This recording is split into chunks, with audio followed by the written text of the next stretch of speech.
On active duty in the United States Army, you're going to be going to the field. You're going to have to go out in the field for, sometimes it could just be as short as like 3 days, but in some cases it could be as long as a month. How often this happens kind of just depends on the tempo of the unit, right? The unit has objectives, things they got to do, things they got to prepare for, especially like you're in like a tanker type of unit, right? Well, they probably got to do gunnery, and other kind of platforms have to do gunnery, like especially like Bradleys and other kind of weapon systems. Then they're going to probably have to go to the field a little bit more often to be able to do those gunneries. Certain other units may go to the field a little bit less, but you will go to the field eventually at some point in time, right? And how long it's going to the field, this could be just a 3-day field problem. That can sometimes happen where it's just a short little one over the weekend sometimes, right? Or it could be longer ones, like more typical ones. Sometimes it's like a week or 2 weeks long. And then in some cases, it might even be a month long.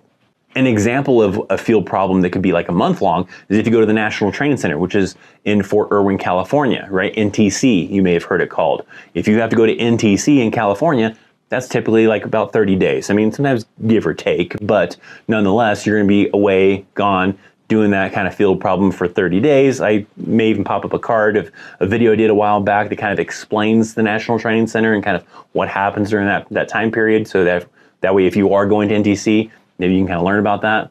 But just be aware, if you're going to be on active duty, there are going to be times where you're going to be away from home. If you have a family, if you're a single soldier, right, whatever the case is, then you're going to be away from whatever it is for 3 days, maybe even a month.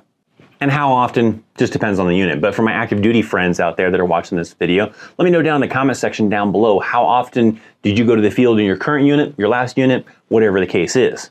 I've definitely had some units where I went to the field all the time, and sometimes I only went a little bit here and there. So it definitely does vary based on the unit and kind of what you're doing.